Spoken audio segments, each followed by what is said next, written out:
guys, my name is Ellie Gaines, and welcome back to Let's Play The Letter, where we last left off. We are still continuing with Luke. He had to send Hana to the hospital because she was getting really warm. She had a fever and she collapsed. He took care of, Kylie for the day, and she drew a picture of her, Luke, and Takako, which I thought Takako was an actual person. I thought it was an actual, kid that she met at school, but no, it's the woman that is in the house that I think is possessing Hana right now. So I'm guessing Takako was a slave, maybe brought over from somewhere in Asia and around that area, and I don't know after that. I mean, I still don't know much about the past of this house yet. But anyways, I forgot that this creepy ass laugh track is playing over and over again. Anyways, she just went home. We're the only one in this house, I believe, except for the guards outside. So we are going to go to the ballroom. I'm going to read this real quick. I'm going for the last one, so I apologize that I sound gross. Oh, look, there's the doll. That's creepy as shit, man. With Hana away for a checkup, Luke was left alone to watch over his godchild, Kylie Suarez.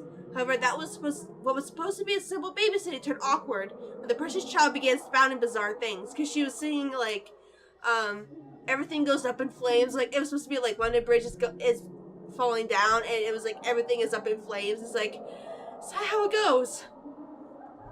Alright. Laughter. Sweet and merry laughter ringing for the ballroom. Thinking about it has my cheeks burning and my blood running hot. It's as if I'm being mocked. As I stumbled towards the door, I had to stop myself from shouting up a storm. I expect to see some of the help dallying about, idle from their duties. Perhaps they thought they could slack off in their duties without the head butler around and with my preoccupation with Kylie. Well, they had another thing coming. But again, nothing. Nothing from what I could see with a cursory glance, at the very least. I roam around, looking for near impossible hiding places, and still, I am all alone. And I can still hear the laughter, that accursed laughter echoing about in my room, in my head. Who's there? Show yourselves and show some respect to the master of the house. Cold uneasiness settles into my stomach when no one answers. I stumble on my own 2 feet, feeling a wave of nausea come from nowhere. I had to put a hand against the wall to stay upright when the world shifts and pain explodes from behind my eyes. It takes every ounce of my self-control not to heave then and there. The only thing my pride allowed me to do is to close my eyes and attempt to alleviate some of the pain. Vague, unfamiliar images, dare I say memories not mine, flash in my head, unbidden and unwelcome. Like a strong hammer struck to the head, threatening to crack my skull and split it in two. Whatever emotions they hold are muted. I'm nothing but a spectator. Still, its weight feels palpable. Though it doesn't take long for the sensations to get into my head. Through my eyes and my ears, it creeps and buzzes in the spaces between. One after another, they come at me, an unending flood that threatens to sweep me away for what feels like an eternity. Each one, a show of both joy and suffering for those who have called this mansion their home. Each new scene is like a hammer to the head, threatening to crack my skull and split in two. I can feel every little emotion in the blurry images that present itself in my head. I feel a part of these, like I've lived through them, though I know that is not possible. All their anger burns through me, that much is evident, but the pain more so. And above all of it are the whispers. But we won't get to see what he's seeing! The voices are calling, luring, until one image emerges in a vivid contrast with the others. When there's a shout of joy, my eyes snap open, looking for the culprit. That's when the whole room just changes. Everything is the same, yet everything isn't. Oh. There are people everywhere, laughing and dancing in living memory. I love the music, by the way. I just love the music in this. I should be concerned about them, but my mind finds it easy to dismiss them as they fade in and out of nothingness. Instead, I find my concentration drawn to a man and woman, though one can only call them a lord and lady, going by their clothes. Oh, and just how happy the couple looks. Though the man's eyes are eerily blank, like he's not all there. His face is familiar, though. In fact, they both are. But I can't quite place why. The two make for a pretty picture as they dance in the center of the ballroom. Even the phantom crowd's attention stay on them. It reminds me so much of Han and I during the early days of our marriage. The honeymoon years, they call it. We were happy then too, all smiles and her sunshine, even with the normal dreary weather. Younger, we had less to worry about, or at least thought that way.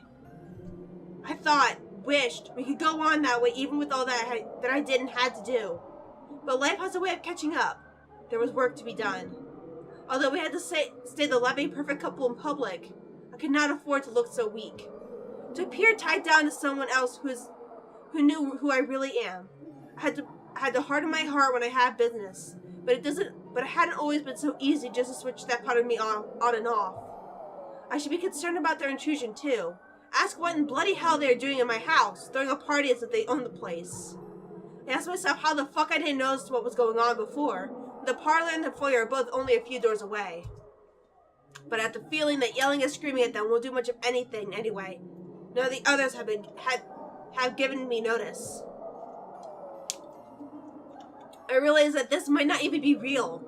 It dawns on me that these two are the people from the paintings, the ones all over the mansion. Which makes sense. I don't think I'm imaginative enough to make all this up on my own. This must be a dream. A really horrible high. Just then, I could feel eyes on me as I contemplate the absurdity of the situation. Yet I find difficulty in trying to tear my eyes away from the two dancing. I manage, and I regret looking away. The woman from the balcony stands beside me. I can hear her rattling breath, menacing and chilling. Everything in me screams to run. But something pins me to the spot as she just looks at me, watching and waiting. The clamor in their voices fill the ballroom. Although they say such welcoming words, I do not feel comforted by the madness I'm experiencing. Let me check something. Okay. I still am like that. Can't remember if I hit record or not. The joyous voices turn sinister and foreboding to my ears. The chorus of people that shouldn't exist, threaten to overwhelm me, drown me even as I stand on dry land. The music still plays as the Phantom Quartet continues while I stand here. Vulnerable and afraid, but the dance has already ended. And I'm afraid that it might just be tonight's entertainment. Attention is all well and good until bullocks like this goes down. These phantom people watch me, thousands of eyes scrutinizing though they cheer for my return, cajole me to dance and join the merriment. There are eager hands all over, pulling me in every direction, but they do not move me enough to remove me from the woman's gaze. Listen. Can you not hear them as they welcome you home? Your kind, our kind. You're one of us, my love. We are bonded by the blood we share. If I thought the voices were overwhelming before, it is nothing compared to how they are now. Their voices are loud, speaking in unison and echoing ever on in the spaces of my head. They welcome me back, as if I've always belonged, as if I was meant to be here in the first place. They call me all these titles and names that do not belong to me, and that man's face, the one with the empty eyes, flashes again before me. Once, fleetingly, like a new memory having burned itself in my mind. I have to struggle for air when I come back to myself after. I'm not. This isn't... The welcomes turn into screams at my protest. Pain and desperate pleas for my help. Tell me that it is my duty to stay. Telling me that I belong among them. To them. Gentle touches turn near threatening. The warning scratches and the baring of teeth by predators before they truly maim someone. My mouth goes dry as I struggle to speak, some sense into this hallucinatory madness. But I'll get the chance as I drown out my voice. Our Lord. My Prince. At her words, there's a compulsion to stay. Though my heart races in my chest, the fear I should be experiencing refuses to register in my head. Mind and body war with each other, nearly tearing me in two. Oh, you've finally returned to us. The compulsion to walk into her arms is strong. Whispers in my head tell me to go to her. They say that she is safety, she is home and heart. We have been waiting for so long. But repulsed at these thoughts, I retch away and turn with a small gasp. Without hesitation, I start to make a run for it. I nearly falter with an angry shriek that pierces the air, inhumane and monstrous. I don't dare look back. I just run. I didn't care if this is a drug-induced hallucination or not. Just run.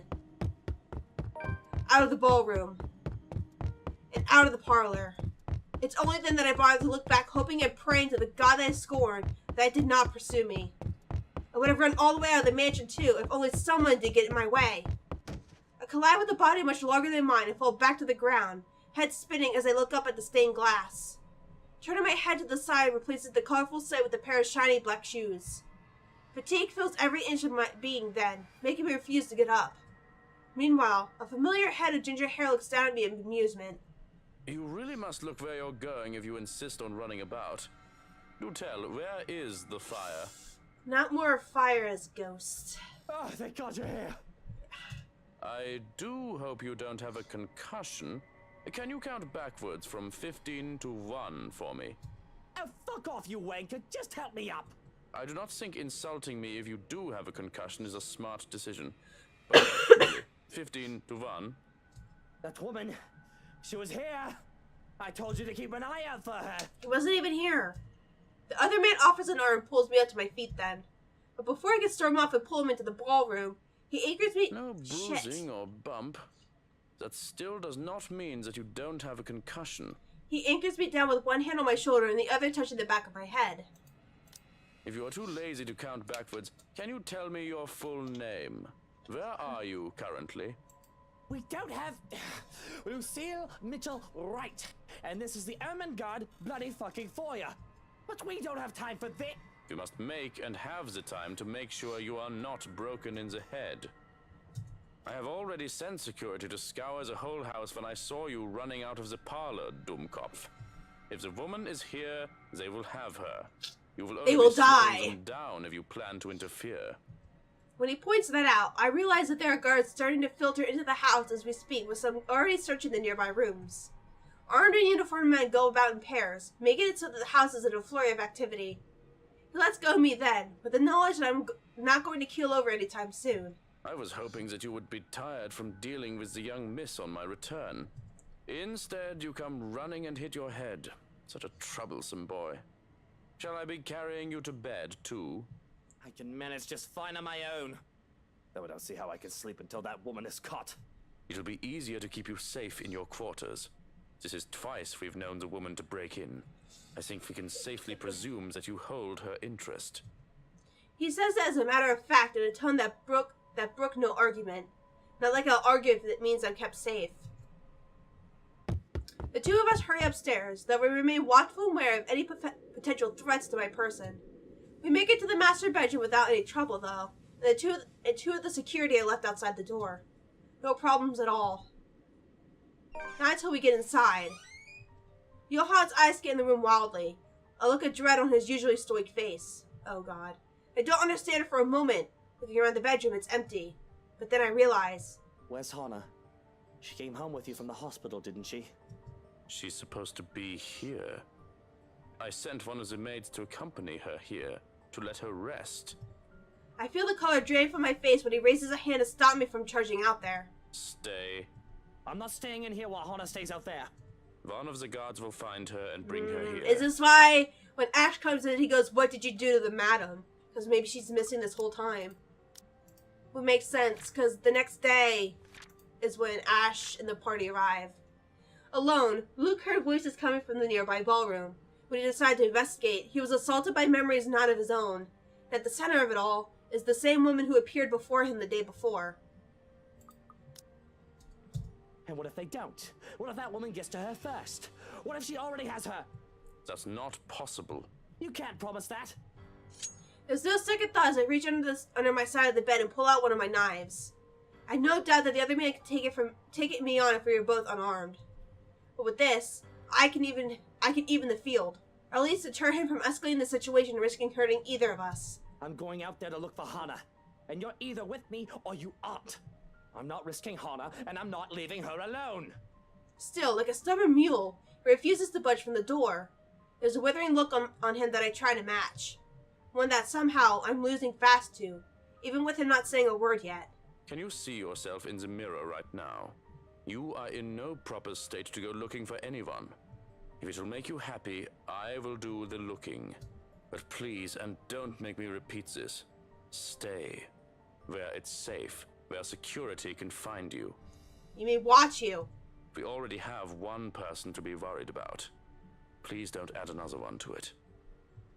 Perhaps it is his tone. In spite of his general disdain for virtually everything that has to do with me, I like to think that over the years he has grown to care for Hana at least. Much as I loathe to admit this, I trust him with her safety over any servant in this house. So, an acquiesce. You have 2 hours, Shirokin. I don't think it'll take that long to find one missing woman in this house. 2 hours. Any more than that, and I'm going out there. Of course. Despite his words, he lingers. I don't know if I didn't know any better. I'd say he wants to make sure I get in that damn bed and sleep before he turns away from me. What am I, a child? Watching me, treating me like one. There's the reason why we will never get along. Well, what are you waiting for? And the knife? The knife stays. Very well. Only then does he seem to get the hint. With a nod, he leaves, locks and closes the door behind him. For a moment, I still hear his voice while he gives the guards outside firm instructions. Then a hush as soon as he departs and his footsteps fade away. I don't know, I want him to keep the knife just in case, for protection, because they don't know what they're going up against. We do, but they don't. Bumping into Luke after his flight from the ballroom, Johannes quickly ushered the paranoid man to his room, while the house's security looked for the trespasser, only to be greeted by a room devoid of Hana, who was supposed to have arrived with the butler. One that doesn't quite last. As quickly as the silence settles, lightning flashes across the sky, followed immediately by a loud boom of thunder. And that wanker strikes so dangerously close that I can feel the electricity in the air. The power goes out not a second later, and I feel it's like being mocked by whatever greater power there is. All is deathly still for a moment, but soon, the rain starts once again. Far heavier than the late drizzle from this morning, its pitter-patter hitting hard against this place's roof. Okay, so I'm wondering, this is late in the evening, so I'm wondering if he went in early in the morning. Like, oh wait, yeah, I think he did. I think it was like past midnight when he went. So, if we're coming up to Ash and the crew coming in. Despite the noise, I feel myself drawn to my bed, exhausted, hoping for a little nap. I'm safe here. Hana will be safe too. Shulkin will find her, and when I wake, she'll be here. It does not take long. Once my head hits the pillow, in a matter of minutes, darkness claims me, bringing with it laughters and whispers of a twisted love from a time long gone. Stay away! Who are you? Who are you? Okay. Sweet dreams, my love. It will be over soon. November 1st! Okay, so, Hana went on a little bit of a rampage. Oh, that's why everyone's gone. Yet, in spite of the unfamiliar voices and one touches from shadows lurking in the dark, rousing is a slow, arduous process. Difficult, every limb heavy with lead. No matter my aversion for the words they murmur in my ears, or the sight of her horrid smile from afar, my body refuses to yield. I am at their mercy. Beyond fathomable reason, my consciousness refuses the pull of the waking world, choosing to linger in the pits of a dream, gradually drawing me deeper into unknown depths. Somehow, even if it might mean I may never open my eyes, I allow them. You do not belong there, my prince. Not that I mind getting a few extra hours, of course. The bed's more than comfortable as it is, after an exhausting day yesterday. Babysitting Kylie and the stress of finding an intruder in my own home, I think I deserve a little break every once in a while, especially after going through all that in a single day. I can only be on the receiving end of so many unacceptable things within the span of a few hours, you know? As gracious a host of person I am, my patience has its limits too. Gracious a host. Oh, there's still that problem with Hana. I've forgotten that, of course. But that's why I hired Shulkin. He's competent enough. He won't even last a day in my service if he's any lesser than those half-wits, who think they can deceive you with sweet words. He's more than capable of working on his own without guidance. Let the butler take care of that little problem with Hana while Hana. You do not need her. I am here. We are here. This is where Oh, God! Creepy bitch! Where you belong for the blood we share. Come back to us. How long has it been since? Johann says never taken this long before. Surely there should have been an update by now. Alright? So why isn't there? Please don't go. Bloody hell. I don't like the that. cretins I've surrounded myself with. And isn't that enough reason to force myself out of bed? And it has always been the case.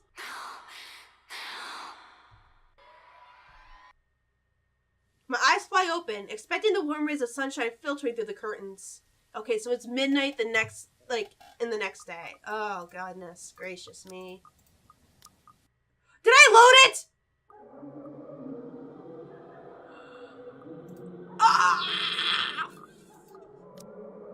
Fuck me! Okay, I will be back.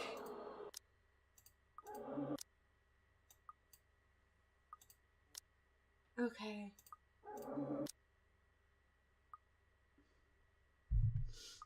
Fucking moron.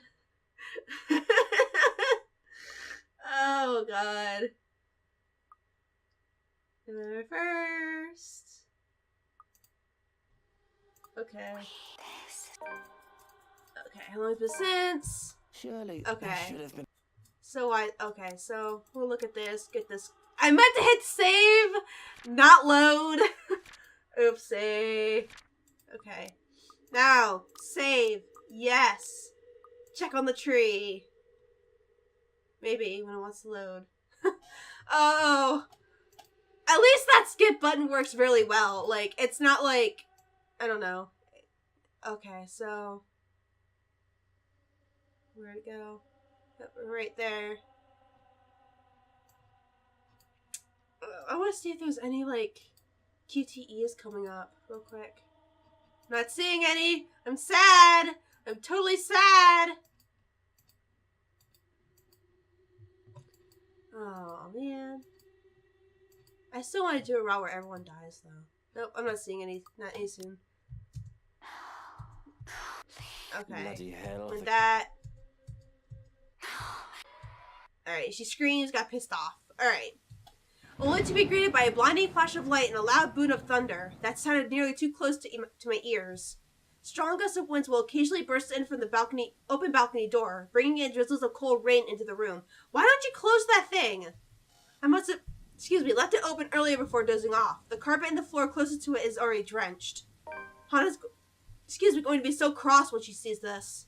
Not that it's an immediate problem. If anything, it's this power outrage we should be minding first. With the intruder still at large, steering through the darkness might far more fatal than multiple stab wounds or a gunshot to the chest. Oh, great. The power's still out. That is exactly what I need right now. Yes. It's this storm, of course. I should have moved back to the penthouse to weather in a much more comfortable setting. Alright, I can hear the creak and groans of this old place as the rain beats against the windows. Johans! Has someone been sent to take the circuit breaker yet? No answer. Johans? Johans is passed out, man. He got freaking tasered. Silence. Shroken! Someone! Anyone? Still nothing, and my cordial mood is already dissipating. Where are those idiots when you need them? Dead. It's really a wonder why he hasn't fixed this yet. Was I really out that long? Can't be. It has only been a few hours after midnight. At the time on my wristwatch is anything to go by. Unless I've forgotten to change it again after the last overseas trip a month ago. Though the delay is understandable if he went looking for Hana as he promised. But bloody hell, my safety's also at stake here. Cursing, I stay still, letting my eyes try and adjust to the darkness while my hands fumble for my slippers. If that butler isn't going to fix this, I may as well order the security posted outside to do it. It's probably just a blown fuse. Anyone with a brain can repair one. Grabbing my jacket and with footwear finally on, I make for the door. Although in haste, I pause briefly when a gleam catches my eye. On one of my drawers, underneath the clutter I've yet to organize, the muzzle of a gun peeks out. Hana has never openly commented on my possession of it, but I know she does not approve of it, knowing the bloody firearms policy in this nation. Of course, I'm not this much used for it in 7 years we've been together. Otherwise, she would already have it thrown out years ago. Doesn't mean it won't be useful right now. Without second thought, I seize it, sending the stuff piled under it, above it onto the floor. Whatever. I'll get to it later. This blackout problem should be resolved first. Right next to my missing security detail as it runs out. As it turns out, Where did everyone go? there were 2, weren't there? Shrokin had 2 blokes posted to stand guard for the night. I may be panicking for a bit earlier, but I'm quite sure I haven't gotten delusional yet. What, did both of them decide to take a break? Because they think the master's already sound asleep and won't be looking for them? Damn nitwits. I know assassinations happen very rarely these days, and even less in a peaceful city like Luxborn. But bollocks!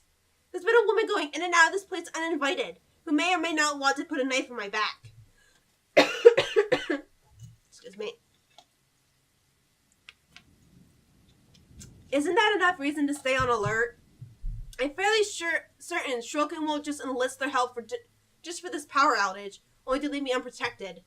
We have a difficult friendship, so to speak, but I doubt that man is an opportunist. I'm holding the lives of his family in my hands, after all. He knows what I'm capable of doing. He's not stupid enough to do anything that'll endanger them and save only himself. So where then? Only my footsteps echo along the dark passage, and I'm left gripping the handle of my pistol for some comfort. Without proper lighting and with this storm still raging outside, the stories I've heard about this place seem to have some truth to it. Some. If I'm reaching and wish to entertain myself for a bit, I'll say there might also be ghosts whispering in my ears, calling. Of course, it's just the wind and the trees rustling outside. Oh, you wish! Nothing good will come from allowing these thoughts to linger when problems are piling up in front of me one after another. Especially with what greets me once I get to the foyer. Though it's dark, the large windows illuminate the area much more easily than any of the other rooms. Hey, it's the whole gang! And from where I stand at the top of the stairs, I can easily make out their forms, recognize them even. It's all gone crazy when these intruders come into my house. I'm no stranger to a cop playing dirty. The smart ones knew that neither life nor criminals are going to play fair. If one of this WOG sort is in on this, I'm not surprised too. But I think he'd be surprised when he sees Marion is there and looking like she hasn't been eaten in ate or drank in days. But Lily, this estate agent, she doesn't seem the sort. And Daisy too. What will Kylie think of her Miss Pink if the poor tyke finds out about this? Not to mention Mint. Hana trusted her. I trusted her to be a professional at the very least, for fuck's sake. To top it all off, they even had the nerve to look surprised when I announced my presence. Well, well, what have we here? If I were any less sober, I'd say this is the beginning of a joke. But you are sober. Bloody trespassers. What is wrong with these people? Do they really think I'll be fine with them walking into my home like this? What are they even doing in here? If I didn't know any better, they may also be behind Hana's disappearance. That's right, my love. They must have a motive. Make them pay. Until he sees you at the top of the stairs and he goes, oh no. And it better be a good one. For all the wrong made to us. Or a bullet to the head is the least of all of them will deserve. Let's see. A photographer, a high school teacher, a real estate agent, and an interior designer walk into a mansion. Thunder crackles once again, cutting me off. This time its sound hits close enough that it nearly feels as if the windows and the ground itself are rumbling. All is deathly still for a moment. I don't let it stop me, however, as I slowly make my way towards them, taking one careful step at a time, relishing the expression of fear in their eyes. I suppose there's something ominous in this setting, with the rain heavy outside and the lack of light here. I kind of like it, to be honest. Adds something to the atmosphere. I suppose I must look like the villain now. But sure to make it close to them, a noise to my left distracts me, briefly halting my movements while curiosity takes over every murmurs in my head. It's a good thing, perhaps, that I did, because as soon as I look up, I see him. Another trespasser. Great. Just as he's about to jump down from furniture that has somehow ended up piled and blocking the door to the parlor. What happened there? Did he really think it's alright to do that in other people's houses? Lout. Teach him, my lord. Put him in this place. My hands aren't moving before any rational can stop me. Fingers firm at my gun when I finally release the safety from it and take aim. Not at him, but at his friends. They are his, aren't they? Why else would they even be here together? Doesn't matter. He won't let the people he cares about be harmed. My finger on the trigger is more than itching to shoot, but I hold back. Sure, I could have simply taken aim at him. But more than seeing him bleed, I want to see the expression on his face once he realizes everything he's doing is futile. He's trapped. Lives are in my hand. His life's in my hand. Had I known there would be a party in my own home tonight, I would have opened a bloody bottle or two. People these days, in my own home. Can you believe it? I feel so left out. I can tell the exact moment the realization dawns on him. A short second of his body freezing and blood draining from his face. As soon as his feet hits the floor and he looks up. He's already prey trapped by his own recklessness. Pathetic. And really, Daisy, even you, what would Kylie say? Luke, this isn't what you're thinking. You have to listen to us. There's something going on here. Well, obviously, why else would people be trespassing in my home? What about little Lily over there, then? What's your excuse? Checking back if your clients are doing okay? Is that it? Is this what this is? Kinda. We're doing good, by the way. Sir, please. Please, what? Becca's right, sir. We need to get out of this place. You need to leave. Tut, not a good enough excuse, darling. You people are the ones who need to get out of my sight. Don't worry, I might consider pressing lighter charges for the woman. Can't say the same for the rest of you. But really now, I swear the people of this city need to be taught the meaning of privacy. And we know how kind of this plays out. I'm gonna look at the journal real quick. Alright. We know that he doesn't end up shooting them. And he kinda gets he gets told about what's going on. Or tries to, at least. Luke Gray woke up to a storm raging outside, and with his whole house eerily quiet. Power was still off, and his butler was nowhere to be found, even when called. Taking his gun with him, he went out to investigate, and in the foyer of his own home. Okay, and that's... Yep. Alright, then Hana is the next one. This is how you want to start the week. Why don't we just go with... Oh, by the way, this part's taking place on my mom's birthday. November 1st. It's just a passing remark, of course. I'm not stupid enough to do something that'll bring negative attention to myself. Reputation and all that. I can't just risk it. The thought of having dead bodies here, ones that I'm not even responsible for, they're the ones who trespassed. It's already quite too much. It'll literally be overkill, especially for someone like me. Oh, that's right. I went looking for if there was any QTEs. Alright, that's where we're at. Nevertheless, joke or not, Feathers wastes no time drawing his own gun at the slight wave of my own. Even if he knows it's already too late. Still, he glares at me. Still, he fights back. Now, Feathers. Manners. You're in no position to be pointing that gun at people. There's no desperation in him like I'm hoping. Just an annoyance flickering surely before being hit underneath the challenge. The likes of him are the kind of people I hate the most. Even with their failures already glaring down at them, mocking every worthless move they make, they have the impudence to stare people in the eye. Why don't you put yours down first, and then we'll talk about manners. Oh, he talks back. The gall. You know, your kind pisses me off so much. Annoying most of the time, like a damn pest you can't be rid of.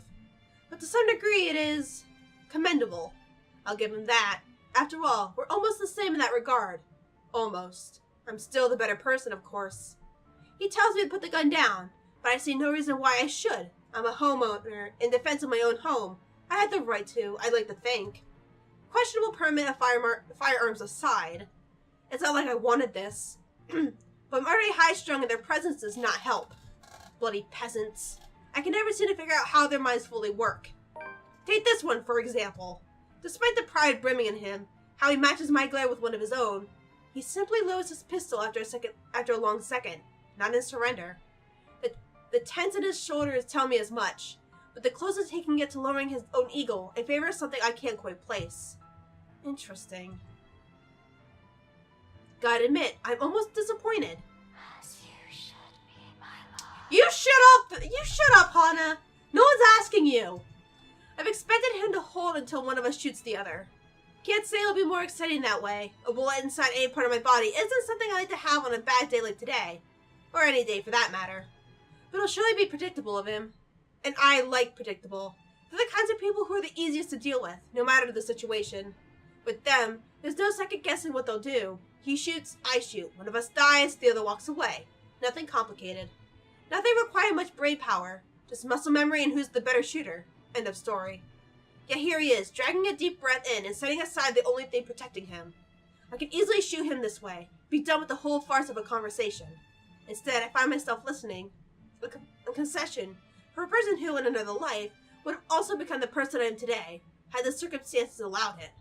Damn shame. We might have gotten along. Listen, right. I need you to.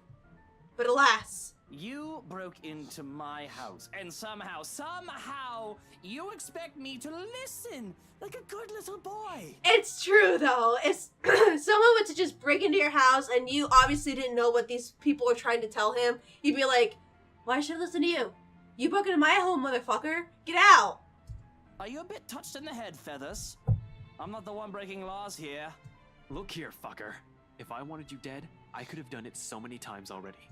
In fact, I can easily shoot you down right here, right now.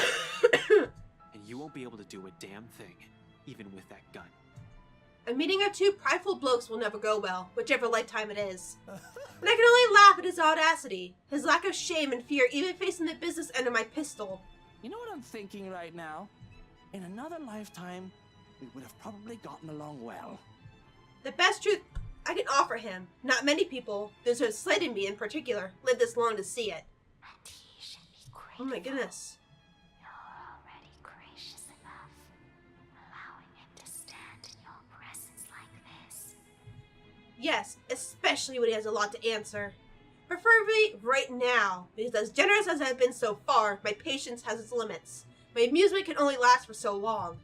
In 2 steps, I'm standing in front of him, grabbing him by the collar and resting the cold muzzle of the eagle against his temple. Ashton! Luke, no! Hey, now you two, I'm sure we can all talk about this first. He'll end up a pretty smear on the wall that's close. Teach this loud. And Mary is just like, I want to go home. Been here for 3 days. What is it that you people Or really four, want three, with four. me? This is the second time this week, and I'm really getting weary of this little game. Did the NCA send you to apprehend me? Or has somebody paid you off to kill me? Which one is it, Feathers? Mind you, my arm's getting tired. Better answer quick if you don't want to beat the business end of this gun. And he knows it. And of course he does. Admit or not, he has been trained, judging purely from his stance. But not many bother to be as cautious as him. One glimpse at my handgun safety earlier is all it took for him to see that I mean business. Similar. Too similar. We're too alike in so many little ways it's funny. Down to the fact that he doesn't even flinch, no matter how heavy the threats of my words are. Even knowing how one flick of my finger on the trigger will be enough to end his sorry life. He should have caved in by now, started begging like so many others before him. Instead, he throws more vitriol, adds more kindling to a fire already burning. I'm not with NCA.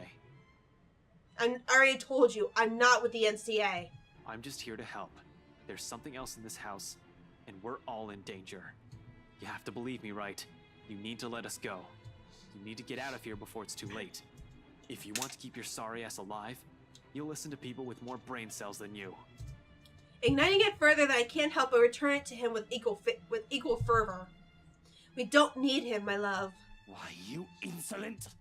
We both decided to move in that moment, with both our bodies tensing, each of us racing to get ahead of the other. However, before we could even get a head start, a voice unexpectedly rings about the chaos about to ensue. Hana? There she is. Oh, Luke, darling, my love. I'm sorry, but if you look at her and don't think something's Doing out here wrong, this late. the woman that stands there is the one that I married, the love of my life. So, why is it that the look she gives me now makes me feel so revolted? Makes it so that there's just a general sense of wrongness in the way she smiles at me. Hana! Oh, thank goodness, it's just you. Oh, you gave me quite the fright. We've been looking all over for you. Saying this makes my tongue feel heavy. I'm so used to lying, to putting up on a face, but this just feels so wrong. It's such a small lie, yet a big one at that. To be afraid at the sight of my own wife for no apparent reason is illogical, yet her mere presence has been disturbing. From her suddenly devoted and near dependent nature, her obsession and possessiveness to her strange way of speaking, something has been wrong with Hana as of late. I didn't want to admit it, but it was almost as if she turned into another person overnight. Looking up at her now only seems to solidify this. He understands! He understands that this is not his wife! Ugh! It's almost as if I can't recognize my own wife. Fetch me. Whatever for, my prince. Look, that doesn't matter right now. You need to get out of this house right now, alright? Stay in the penthouse for a while. Leave our home? What if I wish to stay? It's not safe here, darling. Now is not the time to explain. Just listen to me. Okay, Buttercup? I hold out my hand to her, in the hopes that she won't ask any more questions. I shove away the ill thoughts I have about her, about how this is not the wife I've married.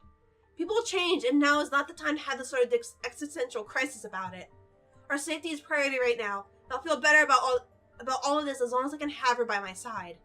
But she barely budges from her place atop the stairs, let alone take my hand. The way she looks at me just sends chills down my spine. Why should I? Is something the matter? What about you? Are you not coming with? What was I supposed to say? Where do you even start?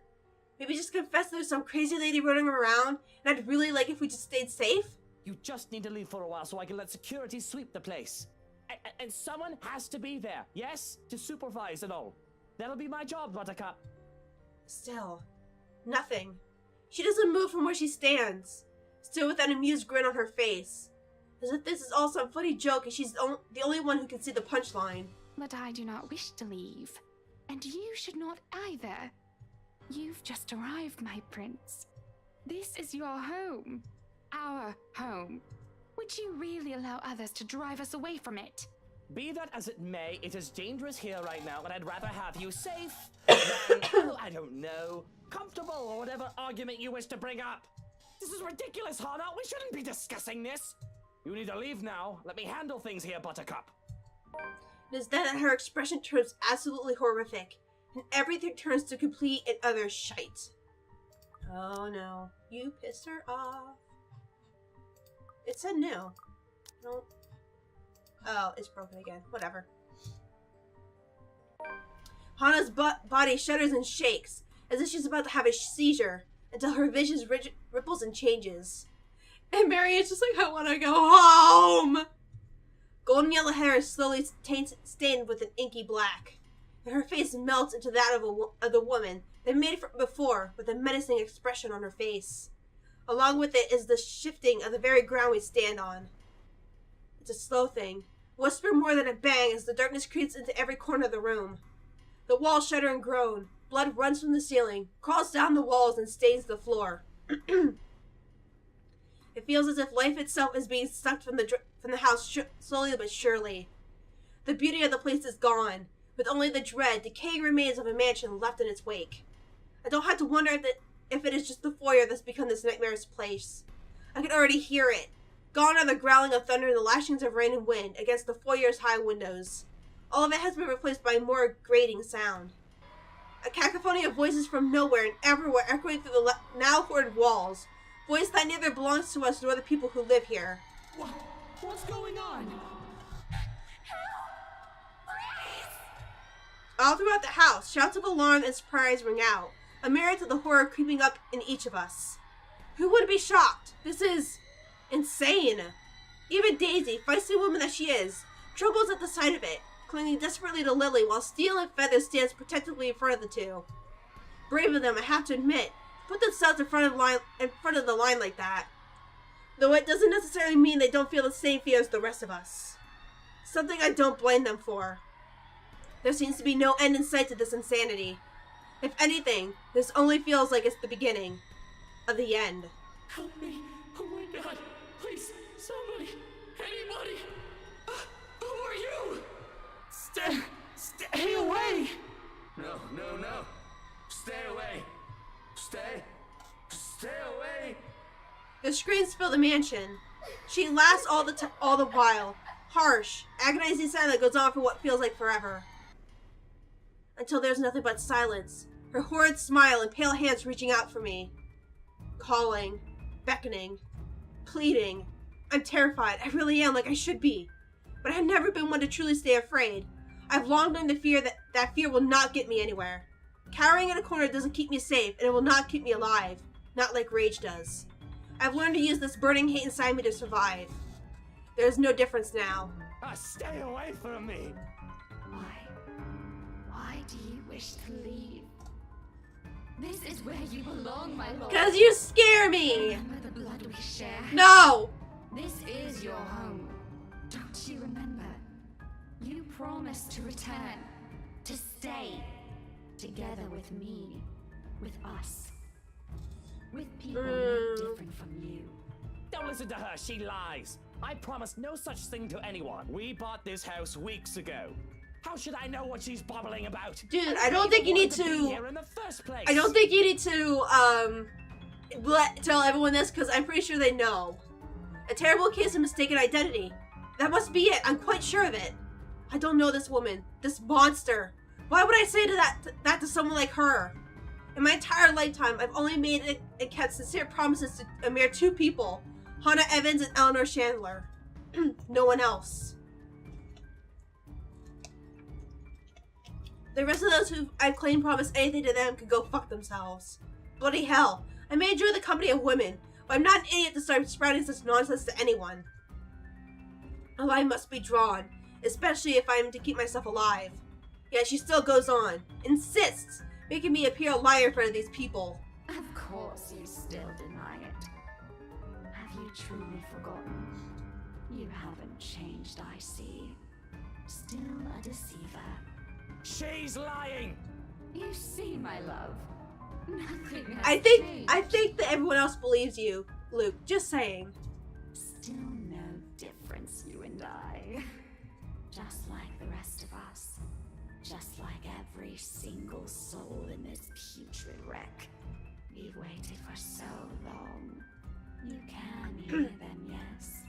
Their pleas, their calls, their invitation. Come, my lord. The house seeks its master. No. The monster reaches out again. Her hands a gory, abhorrent sight, along with that smile spread across her face. My body's already moving on instinct, stumbling back one step at a time in a desperate bid to be away from her. Anything to put distance between me and this vile creature. No matter what she says, I am nothing like her. I need to get out of this house. Out of this country, preferably. Oh, she'd follow you. There's nothing for me here. Not anymore. Nothing to keep tied to this place. With Hannah beyond saving, no longer the same woman I knew, and struck and likely taken by this woman. Nothing's left to bind me to this wretched city. I can leave. I can... My foot steps on something, sending me sliding on my back and flat on the floor. Beside me, a paper, familiar one, flutters down.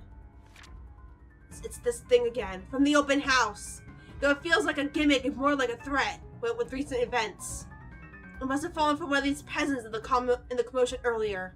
For a moment, they appear conflicted to see it in my hands, but wisely keep their opinions to themselves. Leaving the damp in to simply bear its grisly message for everyone in the room to see. Help me. Help me. Help me. Is this it? What they've been telling us? Why everything in my life has gone to shite? Because of some stupid old letter? An invitation indeed. One I am not willing to accept. Not any time. From the top of the stairs, the creature moves again, drawing my attention back to her. Her gait remains slow and awkward as she walks forward, that smile never leaving her. But I won't give her the chance. I am not dying here. I'm certainly not giving myself to a hideous creature like her either. Adrenaline clicks in, and despite panic gasping words glances from Daisy's friends, I pay them no mind as I reach for the main door and... Without warning, it slams open, revealing not the major grounds like I'm expecting. Before my mind can even comprehend what's happening, black tendrils have already coiled tightly around my limbs, dragging every person in the foyer into the room. None of us even get to scream, where darkness completely envelops us upon the doors closing. Understand where your place is now, my love. Oh god. It just like gets to the very end. You're dead! We're almost kind of partway there. You belong here. Is it so difficult to grasp? We've been. There's a moment of panic when the feeling of tendrils around my limbs finally dissipates. As soon as my eyes adjust to the darkness of the room and I'm on my feet, I'm reaching for my knife and holding it out, watching, waiting for every movement. Using it as a way to put distance between myself and these peasants. Who knows what they'll do now? We're all desperate to get out of this house. There's only 6 of us in this room, 4 of them friends at that. Though Mint has already gone loon, crouched in a corner muttering to herself, you can't really say anyone's safe from her. If anything, she's the one I should watch out for. I cannot trust these people not to turn on me. I cannot trust anyone. Not anymore. Not after this. Despite the pleading looks Lily shoots my way while they all huddle in the corner behind the steel and feathers. But I have to remind myself that even people like her are capable of doing the unpleasant. She's only human after all. It's never an excuse. Why even Hana has her cunning manipulated moments, though she does it much subtler than I. Why else would Lily show this letter to us the day if not to save herself? I guess that backfired on her now, that she and her own friends are also stuck here. Still, I have every right to be livid. Everything that I built has fallen apart. All because of these people who came into our lives. You! All of you! This is all your fault! If I'm dying to this bloody case, I'm taking you all down with me! Hey now, Mr. Wright. I know the situation ain't good, but we have to calm down. We're all in the same boat here. You shut your mouth! If it weren't for you, or this letter, for all of you, none of this would have happened! Hana would still be...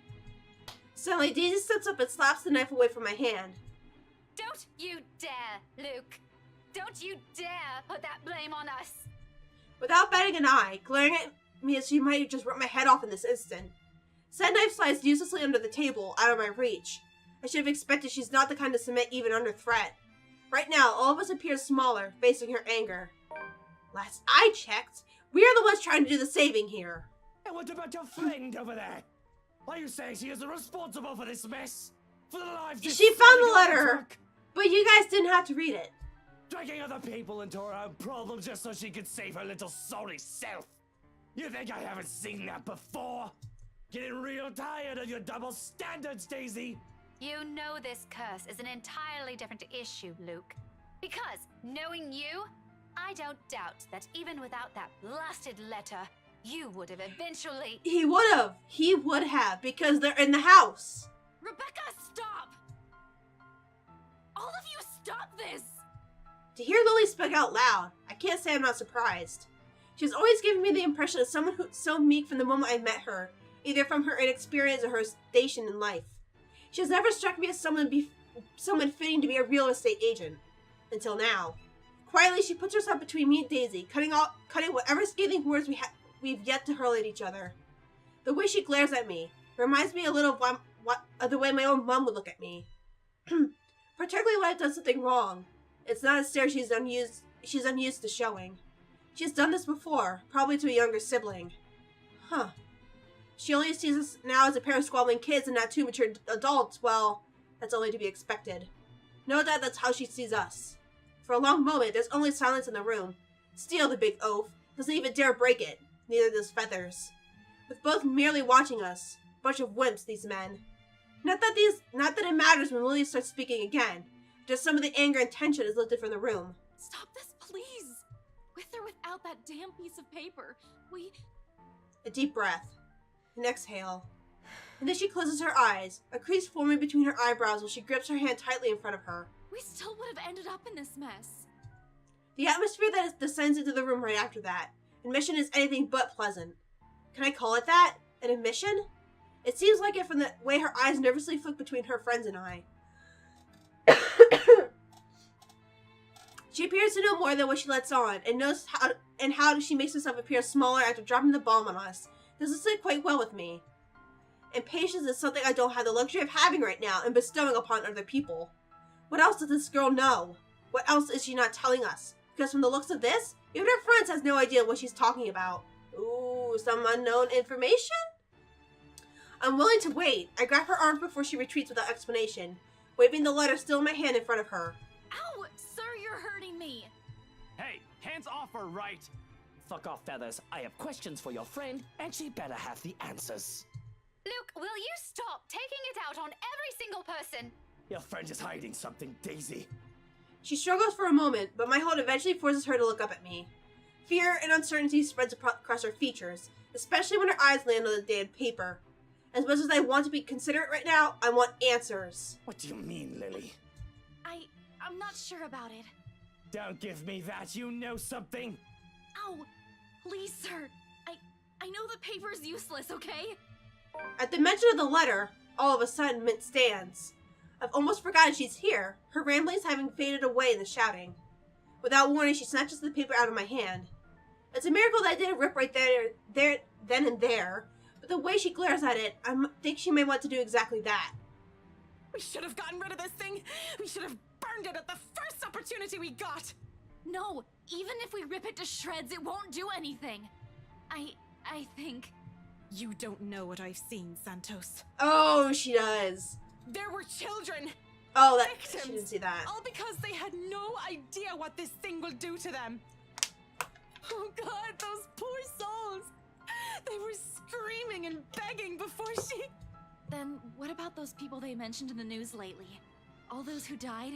My coworkers? The open house clients? None of them had seen it. Even Rose. And yet they're all dead. I should know. That letter has been with me since I picked it up. And I swear I didn't make copies of this thing. Even if I wanted to save myself, I wouldn't do that to my friends. Or anyone. Is that what the trip to BRC was for? Yes, I'm sorry. I couldn't tell you Yep. guys until I was certain. But we even knew with Rose that she's never seen I it. had to find proof. And yet we're all here. Are you taking me for a fool, Lily? So this game should actually be called The House. Go with whiskey on this. Who knows how many has already seen this before you found it? Not many. This cursed thing has to go. We would have ended up here either way. It's the house. It's not. Maybe? I really don't know. Sir, please. All I know is that paper isn't the reason why all of this is happening. There's something else that... This place. Steele has been quiet this entire time, but the sound of him talking, however whispered it is, still manages to catch us all off guard. We all pause, turning to him with, likely, the same questions in our eyes. What? Oh, I just thought. I mean, it's a straight thought. Don't take my word for it. No, it might be something. What about this place, Zach? There's still a moment where he hesitates, but Lily's urging eventually spurs him into speaking. I was just thinking, maybe Ash is right for why he went here. This is where Bella found that thing, right? And then this. It was just a hunch, Zach. We were not getting anywhere. But just because we went here doesn't mean we will find all the answers we need here. Hell, now we're stuck here. Regardless, Steele pauses, allows Lily to remember. Soon enough, whatever it is dawns on her and her face lights up with something like hope? Of all things, in this nightmare? Hope?